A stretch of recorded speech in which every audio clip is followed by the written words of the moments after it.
want to thank everybody. I do love Virginia. I love Virginia. Man, what a place. What a place. You know, I have a lot of people that work really hard. I pay them a lot of money, probably too much money, but that's okay, right? And I have the vineyards in Charlottesville. You know about that. And in Loudoun County, I have Trump National, which is a tremendous success right along the Potomac River. Probably no piece of land like it. It's phenomenal. And we've had tremendous success in Virginia. We have a lot of people that work for me. We have a lot of people, frankly, I work for them the way I look at it. Because the truth is, they're so good that I actually need them more than they need me. Does that make sense? So it's one of those things. And you know what I did? Where is Carrie? Where is Carrie? Get up here, Carrie. Come on. She's so incredible. She runs the vineyards. It's called Trump Vineyards. You know what it is. A lot of people go. In fact, one of the drivers was telling me he goes there back and forth all the time bringing people. But Carrie Woolard runs it, and she has done such an incredible job. We took it over about 4 years ago. It was, to put it mildly, in serious trouble. It's close to 2,000 acres, and it's one of the most beautiful. It's the largest, actually the largest vineyards on the east coast of this country. The largest.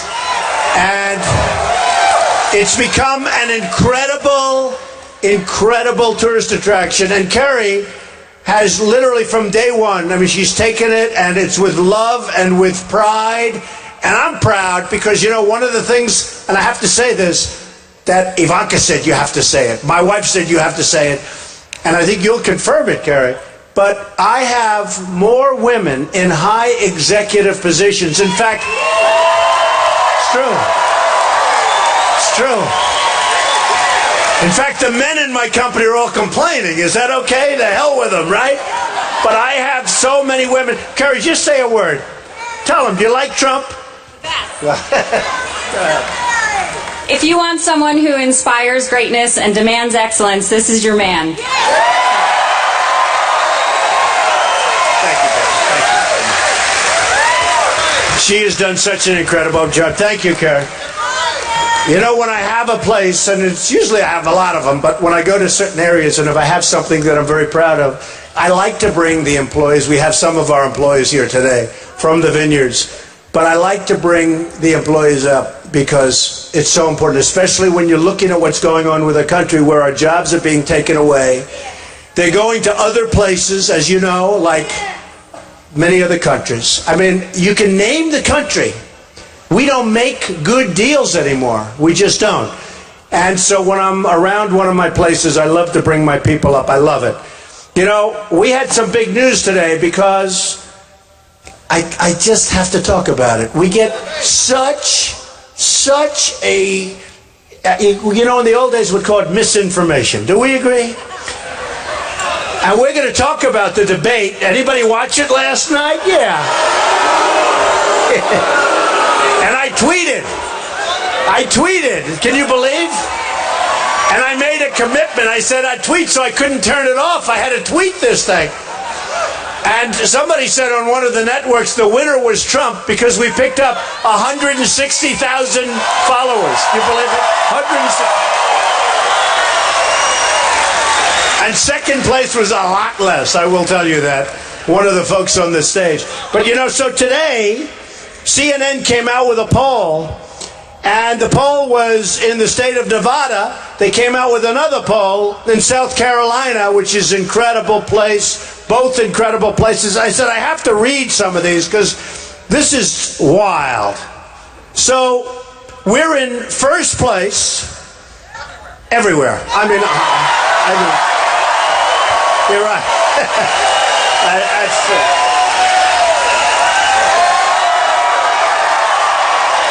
Actually, that was good. You really helped. He said everywhere. I said, yeah, you're right. It is everywhere. I mean, it's Texas. We're in New Hampshire. We're in Iowa. We're in first place everywhere. But the polls just came out. And as you know, a couple of weeks ago, we had Florida.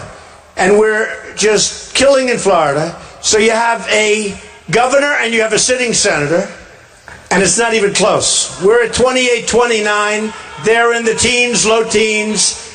And we want to keep it that way. We're going up. I'm not even happy with when I hear 29 now. I'm saying, gee, we should do better, because here's what just happened. So in Nevada, we're at 38. Think of it, 38. Second place is 22. I won't even bother telling you. It doesn't make any difference, because when you have 38, you're almost doubling it up. But here's the thing that I loved about the poll. Again, done by CNN. South Carolina, we're at 36-18. You believe that? Connecticut just came out 34-14. But here's what I really like. Which candidate can best handle the economy? Okay?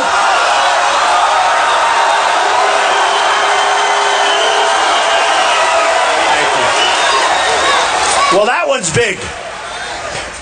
67% said Trump. Can you believe it? Now, you got to remember,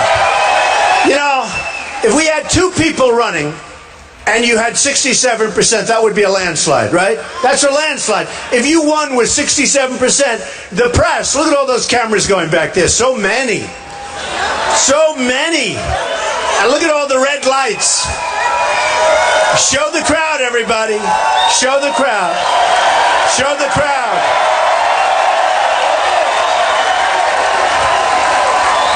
And you got a lot of people outside that the fire marshal would not let in. So it's one of those things. But I will tell you that when you have 67% in a two-person race, that's called landslide. That's called massive victory. I don't think there's ever been a victory. And here we have on a thing called the economy. Would you say that's important? I think so, right? So 67% are in favor for Trump. Okay. We won the state by a lot, meaning in the polls by a lot. Now, a couple of these categories, I have to read them. Illegal immigration. Important. We're going to build the wall. Okay, believe me. We're going to build the wall.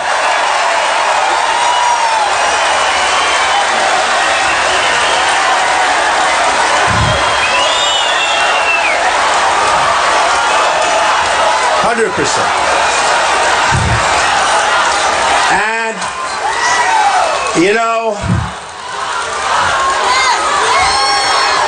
so we're going to build it. It will be paid for.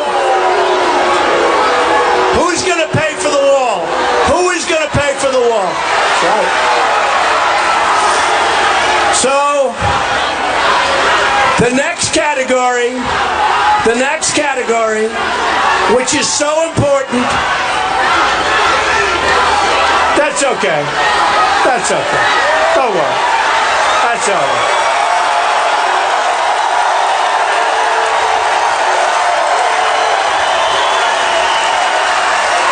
That's all right. That's why we have freedom of speech, folks,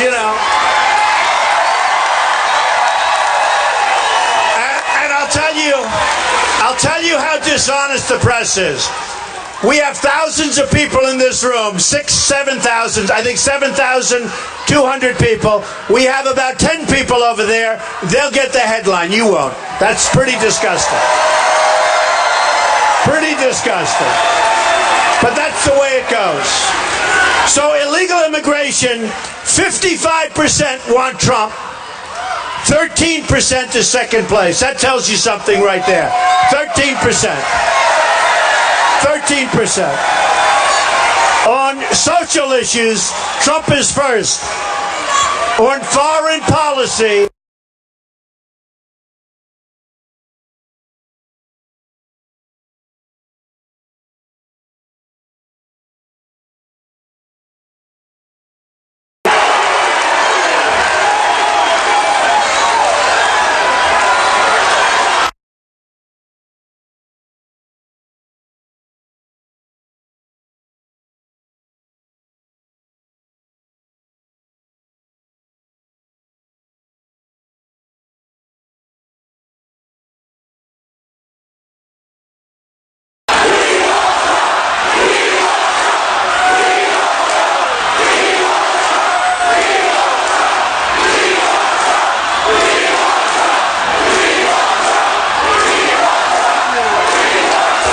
you very much. That's great.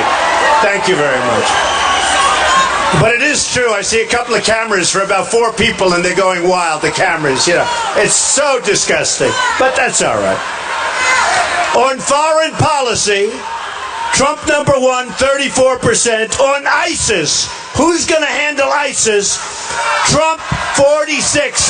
We're not going to play games. We're not playing games. We're not playing games. On the change on how we do in Washington, on the change, how are we going to change Washington? Who's going to do the most effective job? Trump, 60%. 60%.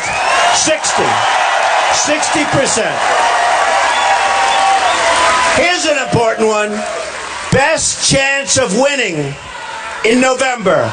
Trump, number 1, 47%. Amazing. So we're number 1 at 42nd, and then you get into 16 and 10. That's a big difference.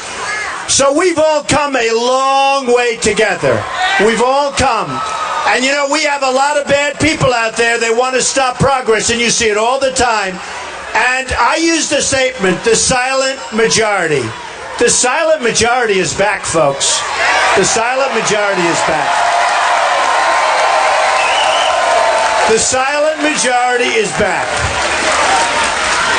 So, over the last period of time, we have had a very interesting thing happen.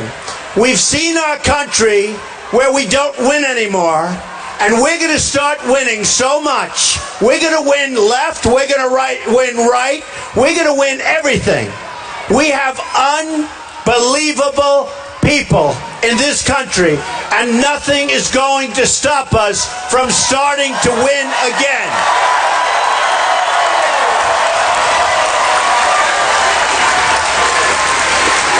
You look at what's happening with foreign countries. You look at how they're taking our jobs, how they're taking our base, how they're taking everything we have, including our money.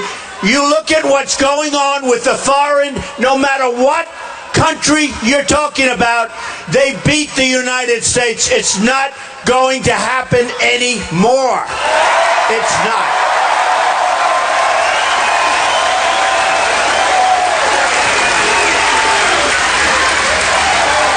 Our trade deficit with China is almost $400 billion. $400 billion a year. A year. And then I see our president entertaining the heads of China and talking about our great trading partners. Yeah, they're a great trading partner for China, not for us. Our deficit with Japan is $70 billion a year. The cars pour in. We don't know what we're doing. We sell them practically nothing, relatively speaking. What we sell them is beef. Beef. They sell us cars. You go out to Los Angeles, you see these ships, the biggest ships you've ever seen, and the cars are pouring off. And they have no respect for us. And our trade deficit with Japan is almost 70 million. Think of this. Think of this. Japan, $70 billion, which is absolutely crazy. Now, we go to Mexico. I love the people of Mexico. I love Mexico. They're great people. I have thousands and thousands of Hispanics working for me. Thousands. Thousands of Hispanics. And in fact, in Nevada, the same poll, I win with the Hispanics, which everyone's surprised. I win with the Hispanics. So our trading deficit with Mexico is $45 billion a year. $45 billion. Now, I'm going to build a wall that's going to be really a wall. It's going to be something special. Nobody's coming in other than if you come in legally. But here's the thing. Everybody said you can't build a wall. And I say Mexico's going to pay for it. They say, you can't do that. You can't do that. How can they do that? So if the wall cost $6 billion to build, and you know, we're talking about 1,000 miles, it's 2,000, but you need it on 1,000. The Great Wall of China, think of it, is 13,000 miles. It was built 2,000 years ago. We have a wall that has to be built. We have problems coming in like nobody has ever seen before. It has to be built. Has to be built.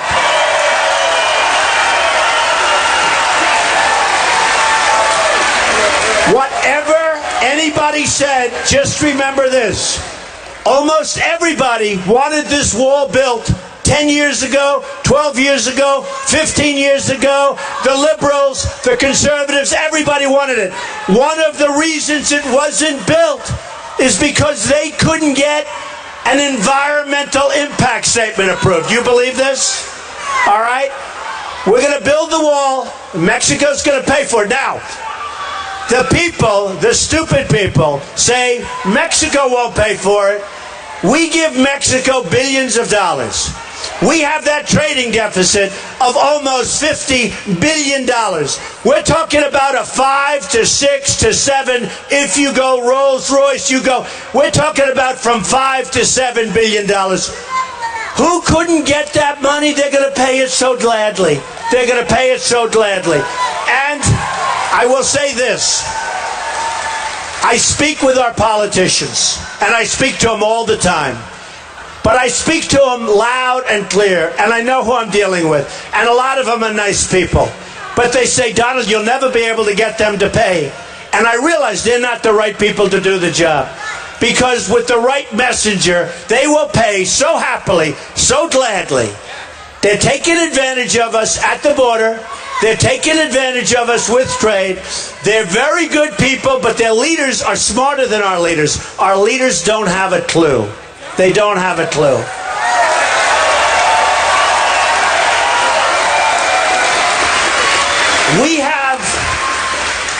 We have a situation where a mother is pregnant.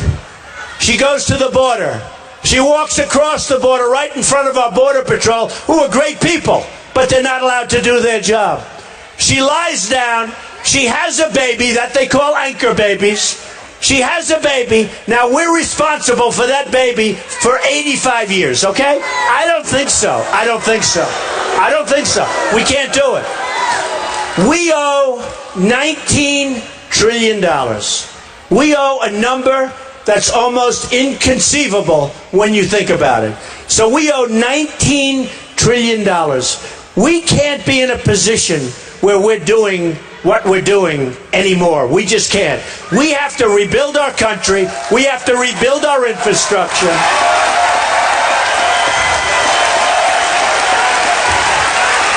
We have to repeal and replace Obamacare. Have to do it. Have to do it. Have to do it.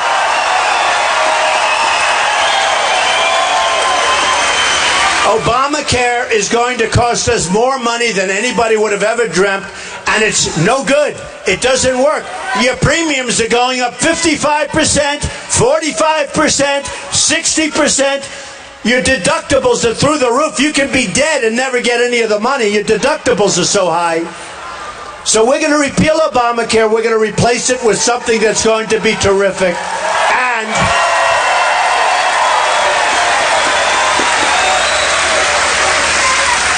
it's going to be terrific.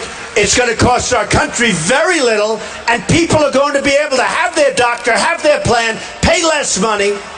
If they're sick, they're not going to have to worry about a deductible being so high that nothing works unless you get hit by a tractor. So we're going to do that. We're going to do so many different things. We're going to make our country great again. We're going to make it so great.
illegal immigrants. They're suggesting, listen to this, they're suggesting Social Security for illegal immigrants. So we're going to straighten things out. We're going to do it the right way. We're going to bring immigration under control. We're not going to have a situation like Kate, beautiful Kate in San Francisco. This guy comes in 5 different times. It could have been much more than that. After the 5th time, she gets shot in the back. We're not going to have it anymore. We're going to have a situation that's going to be rational, reasonable. We're going to keep in the country when somebody goes through a long process with college. They go to Harvard, they go to Yale, they go to a great college. University of Virginia, great college, right? Great, that is right next to our property. We love them, that's a great college. But they go to University of Virginia, they do fantastic. They do just great. And they're so proud. And they're from another country, but they want to stay here. And we tell them, get out. You stayed here, you have to go home. And then there's a case in India where a man opened a company, wanted to stay here. He ends up opening the country in India. He now has 5,000 employees. It's one of the hottest companies in the world. And he would have been here. He would have been here. And that's what we want. We want to keep people here. We want people to come in legally. And I say,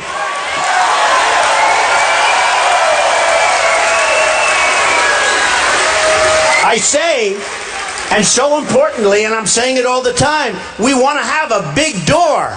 We want to have a big, beautiful door right in the middle of that wall, and we want those people to come in. They've got to do it through a legal process. If we don't have a border, and we have people all over this country, we have no idea where they're coming from, we don't have a country. We no longer have a country. It's very simple. And we're going to do it with heart, and we're going to get along with people, and everything's going to be great. But we're going to have a country again. We're going to take back our country, and we're going to start doing things properly.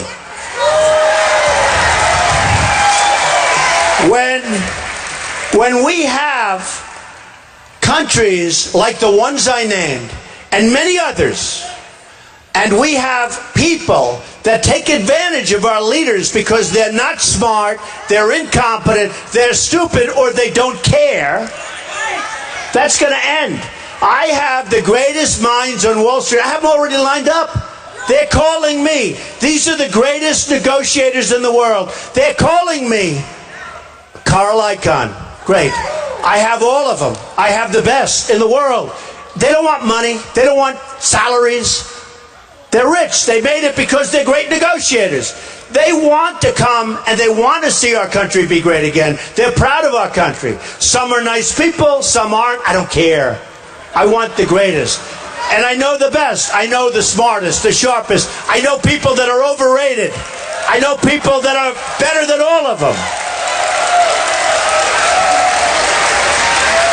And we're going to bring them in. And we're going to bring them in, and they're going to be in charge of one China. Let me tell you about China. First of all, I love China. The people are great. They buy my apartments for $50 million all the time. How could I dislike them, right? I tell it to everybody. I have the largest bank in the world in one of my buildings. It's from China. I mean, this is a bank that makes Citibank look like this big. I love China, but they've taken advantage. I wish it were turned around. I wish our representatives took advantage of them. I think that would be great. I think that would be great. But it's a one-way street. It's a one-way street to poverty. For us, poverty. We can't do it. We're in a bubble right now. Believe me, we are in a bubble. We have a phony statistic on jobs. We have 100 million people in the workforce that want to work. We have 100 million people. We have tremendous levels of poverty. We have welfare all over the place. And these are people, in many cases, they want to go out and get a great job and be proud and take home a lot of money. But we can't because we're losing all our jobs.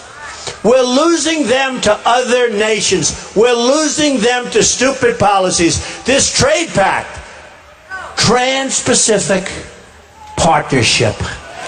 It's believe me, if it was good, I'd say, I don't care if Obama proposed it. If it were good, I wish Obama were a great president. I don't care. Then I wouldn't have to run. I love what I was doing. It's true. I love it. I love it. So true. I'd love if he were a great president, where I say, wow, he's a great president. I'd vote. I'd be his greatest fan. I don't care. Because what I want is what's good for the country. I don't want to be doing this. I'm actually having fun because I'm so energized. I go to these crowds. You know, we went to Dallas. We had 20,000 people where the Mavericks play. 20,000 people. We go to Oklahoma 2 weeks ago. We had 20,000 people in a park. We go, no matter where we go. We went to Mobile, Alabama. We had 35,000 people. No matter where we go up to New Hampshire. We have the biggest crowds. Iowa, the biggest crowd. South Carolina, we had something 2 weeks ago. It was unbelievable. It was unbelievable. A friend of mine actually said, how do you do that? How do you make speeches in front of so many people? And you don't have teleprompters, Donald. I noticed you don't. I don't want a teleprompter. I don't want, right?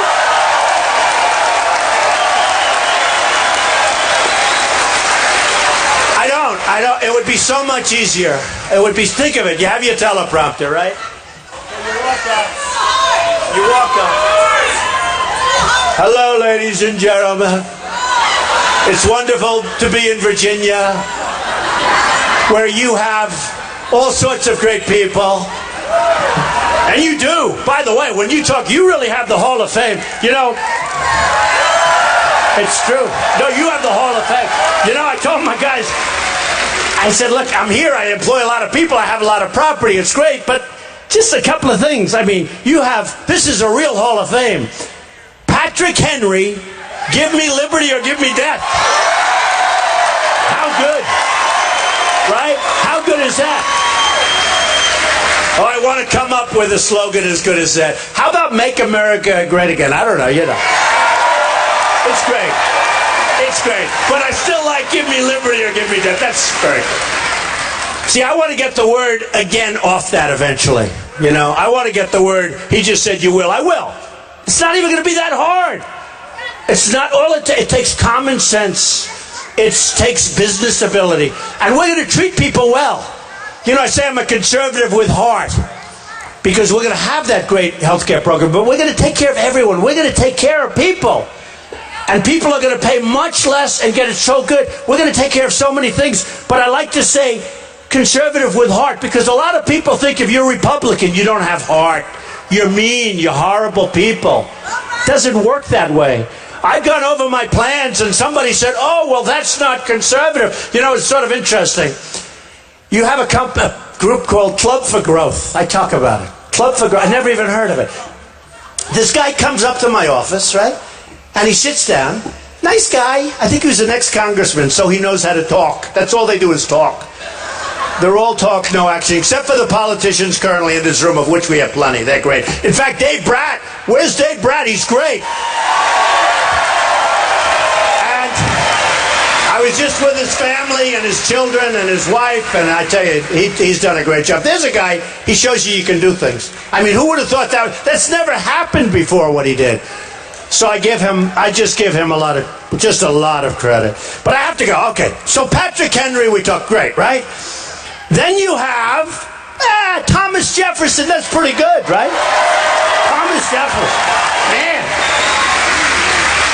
Then you have James Madison, principal author of the Constitution.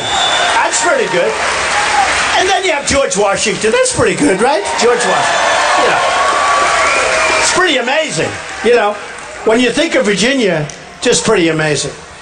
So, I tell the stories, and I love these stories, because it shows how important it is. I'm self-funding my campaign, okay? I'm the only one.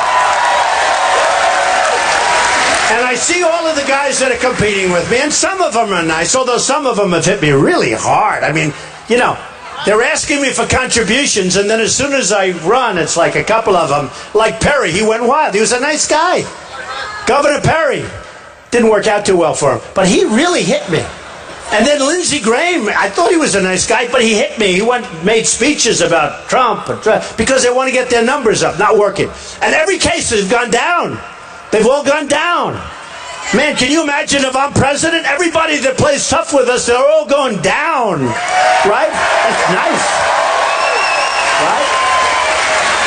But I look at what's going on, and I see so much, and I see the way the politicians are controlled. Don't forget, I was the perfect person. I was like central casting, because before I ran, I was on the A-list. I contributed a tremendous amount. I got along well with Democrats, with liberals, with conservatives. That was my job. Somebody said, but you gave money to a Democrat. Of course I did. I get along with everybody. One of the magazines said he's a world-class businessman. You can't have fights. You got to get along. I was told by Hillary in a speech recently, I was told same day by Jeb that we don't like his tone. His tone. I built this incredible company, and I built it, and you'll see, because a book comes out on November 3rd, which is your election day, by the way, so go out and vote. Make sure the right people get it. So important. It actually comes out. It comes out on election. It's going to be great. It's actually a tough name. Crippled America. It's a tough name, but it tells you how we're going to fix it and how we're going to go about it. But I'm self-funding. It's so important. I was in Iowa a few weeks ago, and I said to the people, I feel so foolish. These people want to give me millions and millions of dollars. And you know, it's sort of like anti-me. It's like, why wouldn't I take it? I always take money. That's what I do. I take money. That's how you become rich, right? These guys know. Millions of dollars. So I said to the group and we had 5,000 people in an auditorium like this. I said, look, here's the story. I feel a little bit stupid when I don't take all this money. I said, supposing I take it, just supposing, and I promise I won't do anything for them. And they all stood up and they said, no, I couldn't believe it. I thought I talked them into it. But the truth is, I love what I'm doing. I love that I'm self-funding because I'm not controlled by anybody. I'm not controlled. Controlled by you. And I'm controlled by you. I'm going to do the right thing. And you've heard me talking about the Ford plant. Have you heard that story? The Ford plant. Because I love it. But Ford, you want it again? Should I do it again? I just think it's good. So Ford closes a lot of plants. They're building a $2.5 billion plant in Mexico. It's all right. Except what do we get out of it? And they're going to make cars and trucks and parts, and they're going to send them into the United States and other places. How does that help us? We all go to I went to Wharton, you all went to good schools, and if you didn't go to good schools, if you never graduated from high school, you know it is not good for us. And a $2.5 billion plant in Mexico, that's a big plant. So they're going to suck our jobs away. They're going to make cars, trucks, and parts in Mexico. And I said to myself, what would happen if a Rubio or a Bush or a Hillary were president? So here's what happens. They would know it's no good. They would all know it's no good. And they'd say, no, we can't let that happen. And the following hour, they'd be called by a lobbyist who gave them $5 million. They'd be called by the special interest that gave them $10 million. They'd be called by one of their donors who owns stock in Ford or whatever, who gave them $1 million. And they'd say, Mr. President, you can't do that. They were very helpful in your campaign to become president. You can't do that. And you know what's going to happen? He'll say, or she'll say, I have to do it. And they'll say, no, you can't do it. And he'll say, okay, I won't. And the plant is going to be built. Now let's do the other alternative. Trump is president. They haven't given me anything. Okay, let's assume. So I call the head of Ford. I say, I wouldn't even use my guys for this. This is too easy. Honestly, it's too easy. So I call the head of Ford. I say, you're building a plant. You're going to employ thousands of people. But you're not employing people in the United States. You're employing other people. And I think that's fine. But tell me how we benefit. He'll be unable to explain it. Believe me, he cannot explain. Not to me, he can't. Believe me. I'll say, listen, I want you to build a plant in Michigan, or I want you to build a plant here, or I want you, I don't care. I want it in the United States. I don't want to lose. I'm tired of the jobs with NAFTA and all of these crazy deals we make. I'm tired of these jobs, the new one that we're just trying to approve. I'm tired of these jobs like a vacuum cleaner. They suck the jobs out of the country. They suck our money out of the country. We have nothing. We have nothing. We're like a third world country. Our airports, our roads, our bridges are falling down. 61% of our bridges are in trouble. Do you believe this? We drive over a bridge, it's in trouble. So I would say to him the following. I won't use his name because he happens to be a very good guy. But I would say, let me just tell you something. I want you to build it in the United States. I don't want you leaving. And if you do leave, and if you insist on leaving, you're not bringing those cars over free. You're not. You're not doing it. Remember the trade deficit. Remember here we're talking 45 to 50 billion dollars a year. You're not bringing those cars over free. We're going to charge you a 35% tax on every car, truck, and part that you bring over. Now, I believe in free trade. I'm a free trader. But I also want smart trade, and I want fair trade. It's got to be fair trade. Free is good all over. But it's got to be fair so we can compete. So what happens is the following. He will call up and say, no, we won't do that, Mr. President. I'll then be hit by every person I know in Washington, all of whom have given me nothing. In fact, I've given most of them, the lobbyists. I know all these people. But now they'll call and I'll say, no, we got to do the right thing. Then I'll be called by everybody else, but I haven't taken their money. I owe them nothing. I only owe you people. I owe you in particular with that wonderful location. Right? And I'll say the following. I'm saying, no, we want you to build that plant in the United States. It's going to be built in the United States. They'll say no. I guarantee you within 24 hours, probably by 5 o'clock that afternoon, assuming it's made at 12. They like to call around lunchtime so they can have a drink and convince the politicians what to do. Assuming the call is made at 12, probably by 5 o'clock, they will say, yes, Mr. President, we've agreed we're going to build in the United States. The only thing that could change is they're pretty tough negotiators, so it may take an extra day. They may wait till 5 o'clock the following. That's the only thing. They can't do anything. We have the cards. See, what people don't realize, Obama thinks that they have the cards. We have the cards. China has created one of the greatest thefts in the history of the world. It's true. They have sucked our economy dry. And if you want to do business in China, and I have many friends that are manufacturers, and I love these guys, and they're great manufacturers, and they call me all the time. They cannot get their product into China. They can't do it. And when they do, there's a big tax. And we're like the dummies. Oh, bring it in, just flood it in. Come on in. And then they do their currency manipulation, which is one of the reasons that the trade pact doesn't work. Hillary Clinton was listening to my speech. She was in favor of it 44 times. And then yesterday, 2 days ago, she came out against the trade pact. You know why? Because if she has to debate me, she knows she's going to get killed on that pact. Killed.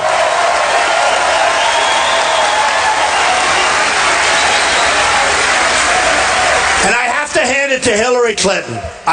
You're going to all be angry. I have to hand it to her. It took great courage for her to go against President Obama on the trade pact. You know why? Because maybe she gets indicted.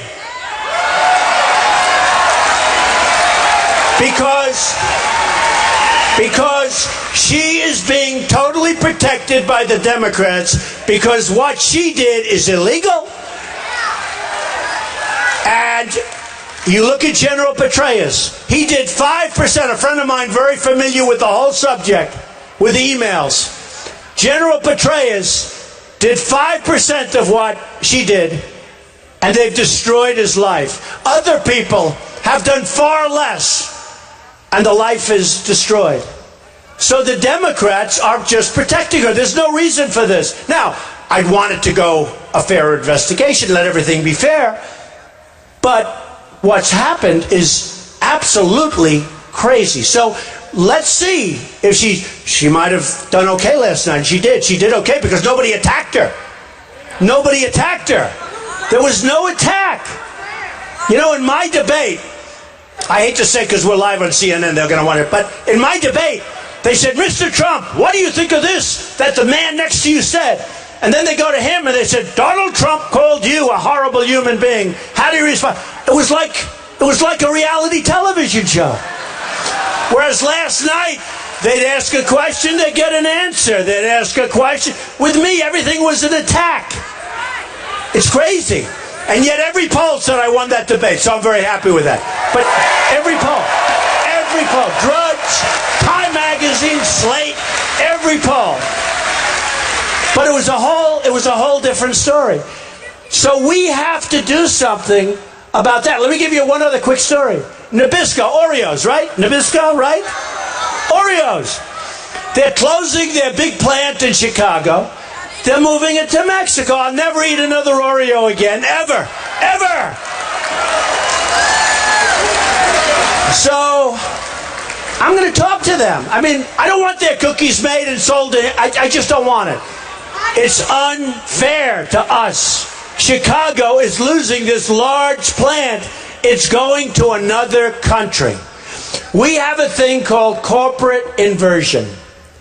That's where companies have trillions and trillions of dollars outside of the United States, okay? Trillions. They think minimum $2.5 trillion. I think it's much more than that. It's covered in my tax plan. Corporate inversion. We have people and we have companies. You know, in the old days, they'd move from New York to Florida, from New Jersey to Texas, whatever. Now they move from the United States to foreign countries. They take all those jobs. But, you know, there was a guy. Any baseball fans in the audience? We got some good guys. Okay. Did anybody ever hear of Charles O. Finley, the great Charles O. Finley, right? The Oakland A's. He had the lowest payroll in baseball. The lowest payroll. And he won the World Series 3 times. He had Reggie Jackson, sold him to the Yankees. He had Catfish Hunter, sold him to the Yankees. George Steinbrenner, who was one of my best friends and a great guy, he used to say, this guy's brutal. Donald, he doesn't spend any money and he's like killing us. And George would always buy his players, but he bought them at the top, you know. But George did just fine. George did great. George was great. But there's a guy, the lowest payroll, now think of it, by far, in baseball. And yet he had the best team. And he won 3 World Series, I think, in a row, right? Charles O. Finley. There's something beautiful about that, to me. To me, there's something beautiful about that. So we'll spend whatever we have to spend. I mean, one of the things that happened that's so incredible, I did Meet the Press. Nice, Chuck Todd. He had his highest ratings in 4.5 years. He called up our office. He said, thank you. Can you believe it? I saved his job. I saved his job. It's true. And I did the same, Jeff. I did This Week with George Stephanopoulos. They got tremendous ratings. The other shows were dying. They were dying. This is 2 weeks ago. But they asked me a question, just to show you it's so terrible. They said, Mr. Trump, now you got to understand, leading all the polls, getting the biggest crowds, everybody's going crazy. They said, Mr. Trump, is there any way that you'd get out of the race? And I said to myself, no, think of it. Who would be asked that question? One of the commentators said, who would be asked that? If you're in first place, would anybody else but me be asked that question? Is that terrible? So they said, is there any way that you'd get out of the race? And I said, that's a strange question, but I thought I'd give a very honest answer. And I said very, very honestly, look, we're number 1, but if we weren't, and if everything went down, the polls, the crowds, if you don't call anymore because you don't want interviews because it's over, like some of the guys we're running against. I mean, honestly, if I was some of those guys, what's the purpose? I don't know. Do they gain something by having 0? Do they gain something and going in a debate? They call it the children's debate. Guys like Pataki, he's got 0. Guys like Rand, I hate to say it, he attacked me. He was much higher when he attacked, right? But he went down. I mean, so many. I don't want to use names. I refuse to embarrass anybody. Okay. But, so I said to him, so if for some reason everything just tanked and I went down, I'd certainly consider it. Next day headlines, Trump considering leaving. It's so dishonest. And actually it took a couple of unbelievable polls to stop it. It took a couple of unbelievable polls, which I get all the time. I said, wait a minute, I didn't say that. But they put out stuff, and it's so false and so disgusting. And remember this, much of the press that I've met have been terrific people and honorable people. I've met some amazing people, like 30%, okay? Then you have 30% who are okay, and, they do their job. But you have, I'd say, 10 to 15 to 20% who are truly bad people. They're dishonest. They're horrible human beings. They know it's not a question of being lazy or anything. They actually go out of their way to write false stories.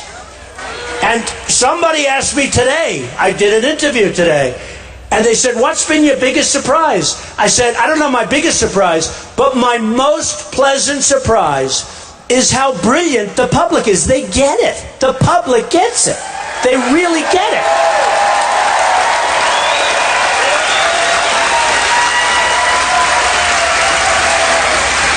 But it's been tremendous fun. I was going to tell you before, so a friend of mine said, how do you do that? How do you speak? No teleprompters, no this, no that, and you just speak.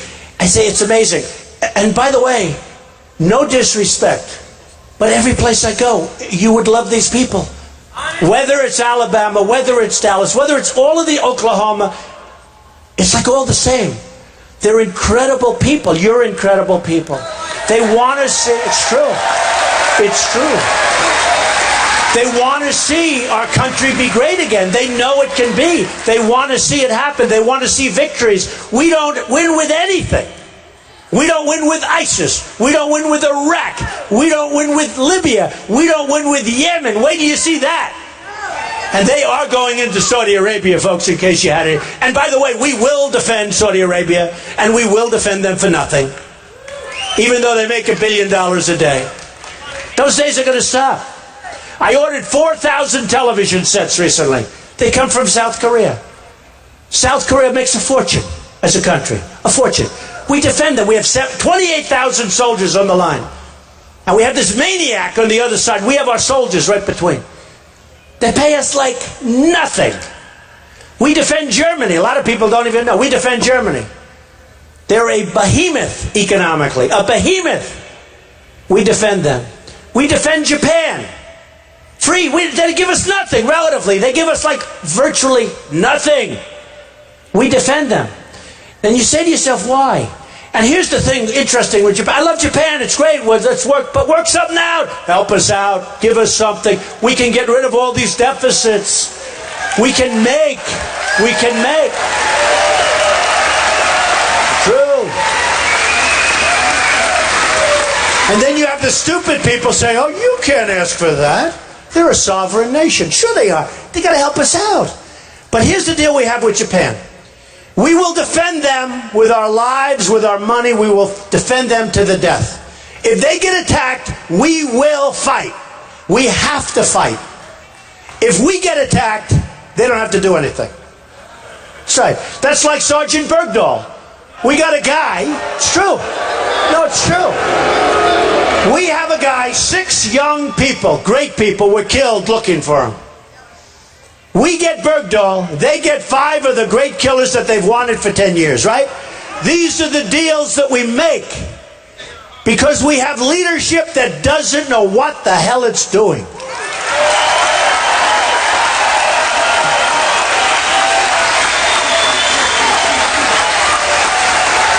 Now, in the old days, with Bergdahl, who was a traitor, it was treason. You shoot him. He gets shot. You've been reading the news over the last couple of days. They think he won't even get jailed. You've been reading the news over the last couple of days. they think he won't even get jail time anymore. Well, he had some psychological difficulty. They don't really know what happened. Wasn't feeling so good. We are just heading in the wrong direction. So, you look around at all the people that are here tonight, and you remember, because it's happening. Things are happening. It's a movement. It's a movement. It's absolutely a movement. I get calls, and I was going to tell you, from a highly respected guy. He said, Mr. Trump, can I ask you one question? Reporter, one of the biggest. How does it feel? I said, how does what feel? What you've done has never been done before in politics. You're an outsider. You came in. They call it the summer of Trump, right? I hear that. I mean, it's it. Right? They said it's never been done. And this is the top guy. He said, never been done. How does it feel? I said, I'll be honest. To me, it doesn't feel anything because unless we win, I've wasted my time. And he said, no, you haven't. What you've done is incredible. By the way, that was a while ago. He still hasn't written the story. I think he's afraid to write the story. You want to know the truth. But he said, what you've done is incredible. And I said, I understand what you're saying, but I'm telling you, unless I win, meaning unless we win in the primaries, and we can't have these politicians any longer. We just can't do it. We can't do it. We can't do it. All talk, no action, no ability. They've got one ability. They've got an ability to get reelected. That's their only ability. That's what they have to do. They have to get reelected. So I said, and I told him, if I don't win, I consider it to be a massive failure. That means primaries, that means win the election. Because otherwise, hey, we've all had a lot of fun, but nothing's going to happen. I watched Hillary last night with, we're going to give this, we're going to give that, we're going to give that. She's the poor woman. She's got to give everything away because this maniac that was standing on her right is giving everything away, so she's following. That's what's happening. This socialist / communist, okay? Nobody wants to say it.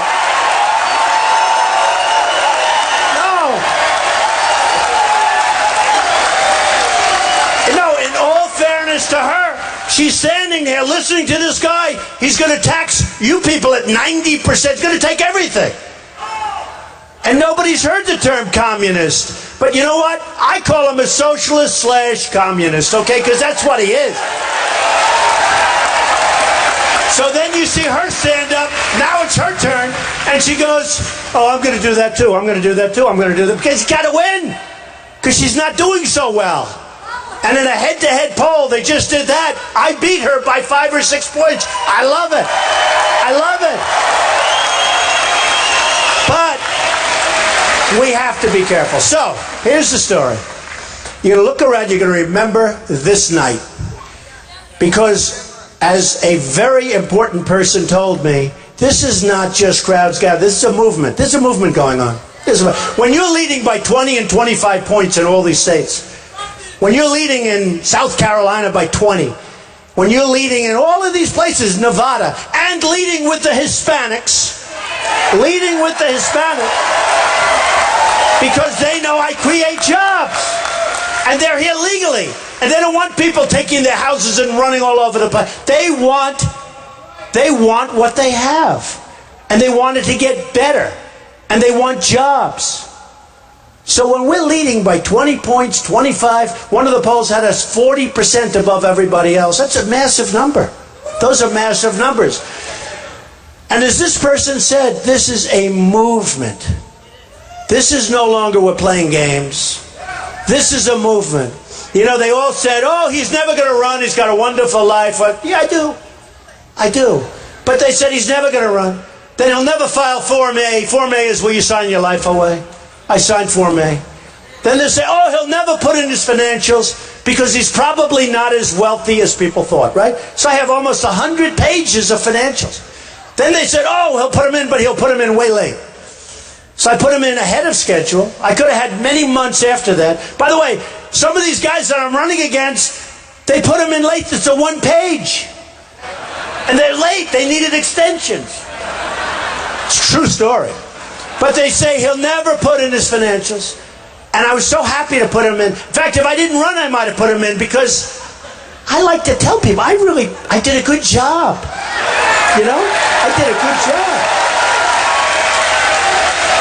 So, I put in my financials, and all of these guys, the pundits, I call them the talking heads. You know, they get paid, they don't know what the hell they're doing, many of them. So they're all devastated because they said he wasn't running, he'll never file, he'll never this, he'll never do that. So I put in my financials, and it turns out that my company is much bigger, better, stronger, better, like much bigger than anyone ever thought. It's fantastic. Like, we even come down here. We have the biggest winery on the East Coast. We have the great land on the Potomac River. They don't know that. You people know it because you're from Virginia, but no matter where I go, I have property coming out of my ears. It's true. And I have very little debt. Great cash flow. And I'm not saying that to brag. I'm saying that because that's the kind of thinking we need in the country. It's true.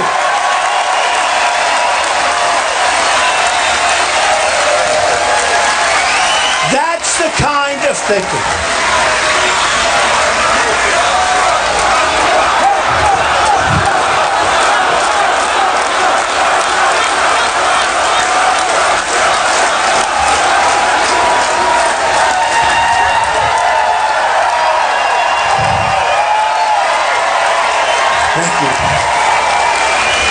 If you think of some of the countries we talked about, if you think of, let's say, instead of losing in terms of China, let's say instead of losing 350 to 400 billion a year in trade deficits, let's say we broke even, okay?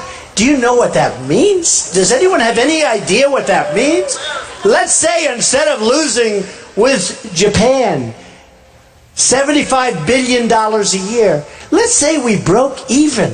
Let's say they agreed to take more of our product so we can equalize. Not that it's a one-way street, and it's easy.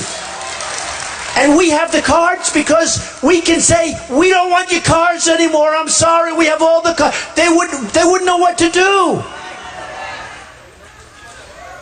So, we're going to do a job. I give you my word. I don't care about my company. It's peanuts compared to what this is so much more. I have wonderful children, Ivanka, Don, Eric. My kids are wonderful. My wife is wonderful. But my 3 older kids that I just mentioned, they'll run it with my executives. It doesn't mean anything to them anymore. It doesn't mean. It's peanuts. I want to save this. I want to do such a great job. I want to make you people so proud of this country again. So proud. So proud. So, look around at all the people here. Look around at the people next to you, because this is a special night. We are going to make America